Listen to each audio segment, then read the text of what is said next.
నిజంగా artificial intelligence develop అయిన తర్వాత దాన్ని ఎవరెవరు ఏ విధంగా వాడుకుంటున్నారో మనకైతే తెలియదు గానీ, సినీ రంగంలో మాత్రం ఏఐ వాడకం మాత్రం బీభత్సంగా అయితే వాడుకుంటున్నారు.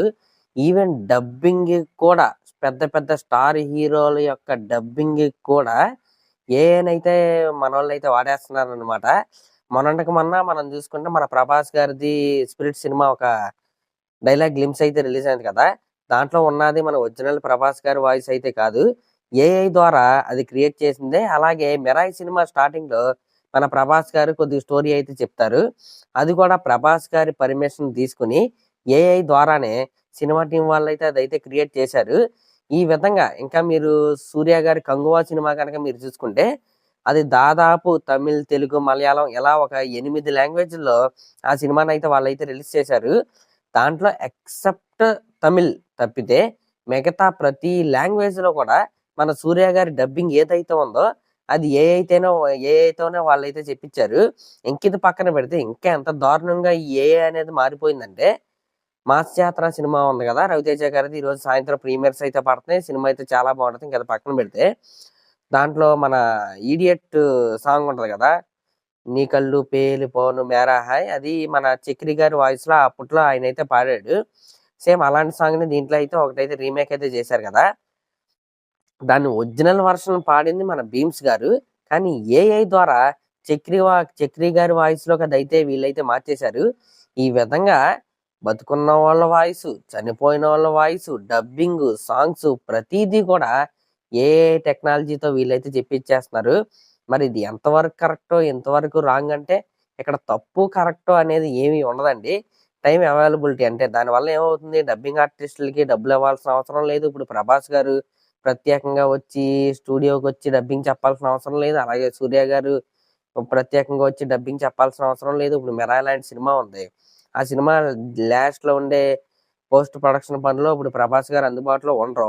అప్పుడు ఏం చేస్తారు? ఏఐతోనే డబ్బింగ్ అయితే చెప్పిస్తారు. అదే చేశారు. ఇప్పుడు అలాంటప్పుడు ఏఐ అనేది బాగా ఉపయోగపడిద్ది గానీ, ఇక్కడ టూ మచ్‌గా అయితే మనోళ్ళైతే ఖచ్చితంగా యూజ్ చేస్తున్నారు. మరి ఇది రాబోయే రోజుల్లో ఖచ్చితంగా అది బాగోదు. ఖచ్చితంగా బాగోదు.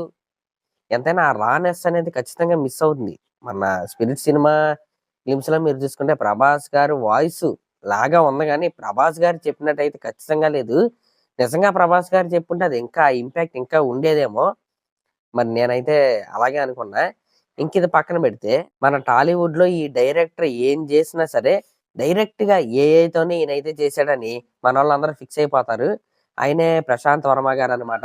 ఆయన 'హనుమాన్' సినిమా రిలీజ్ అయిన తర్వాత అమ్మో! ఎన్ని సినిమాలు అనౌన్స్ అయినాయో 'ప్రశాంత్ వర్మ సినిమాటిక్ యూనివర్స్' అని నాకు తెలిసి ఆయనకి కూడా తెలీదేమో! ఆ రేంజ్‌లో సినిమాలైతే అనౌన్స్ చేశాడు గానీ ఒక్కటి కూడా రిలీజ్ అవ్వలేదు. ఈవెన్ 'జై హనుమాన్' సినిమా యొక్క టీజర్ కూడా ఇప్పుడైతే రిలీజ్ అవ్వలేదు. కానీ ఆయనకి సంబంధించిన పోస్టర్‌లయితే చాలా వచ్చినియి. ప్రతీదీ ఏఐయే. నిన్నటికి నిన్న 'మహాకాళి' సినిమా యొక్క ఫస్ట్ లుక్ అయితే రిలీజ్ అయింది. ఒక్కసారి ఆ ఫస్ట్ లుక్ కింద ట్వీట్‌లయితే చూసుకోండి, కోట్స్ చూసుకోండి. ఒక్కొక్కళ్ళు ఆ ఏఐ ప్రాంప్ట్‌తో సహా కరెక్ట్‌గా చెప్పేస్తున్నారు. ఆ ప్రాంప్ట్‌ని అలా కాపీ చేసి, అలా పేస్ట్ చేస్తే సేమ్ ఆయన రిలీజ్ చేసిన ఫస్ట్ లుక్ లాంటి లుక్స్ అయితే అలా వచ్చేస్తున్నాయన్నమాట. అంటే ఆయన ఏం రిలీజ్ చేసినా అది ఏఐ అయితే ఆయనైతే వాడుకుంటున్నాడు. దాంట్లో తప్పు లేదు. ఏఐ వస్తుందో వాడుకుంటున్నాడు. అంటే అది టూ మచ్ ఆఫ్ యూసేజ్ వల్ల ఏమన్నా డిసడ్వాంటేజెస్ ఉన్నాయా? అంటే మీరే చెప్పాలది. నేను చెప్పకూడదు. మీరే చెప్పాలి. డిసడ్వాంటేజెస్ ఉన్నాయా అంటే ఎంప్లాయ్‌మెంట్ పోద్ది. డైరెక్ట్ ఎంప్లాయ్‌మెంట్ ఖచ్చితంగా పోద్ది.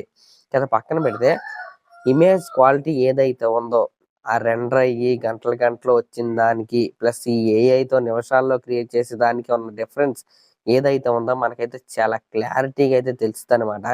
అసలది మామూలుగా ఉండదు. ఆ క్వాలిటీ వేరే, ఏఐ ఇచ్చే క్వాలిటీ వేరే. మరి అదనమాట మ్యాటర్. మరి రాబోయే రోజుల్లో ఇంకా ఏఐ టెక్నాలజీ ఏ విధంగా మారిపోబోతుంది?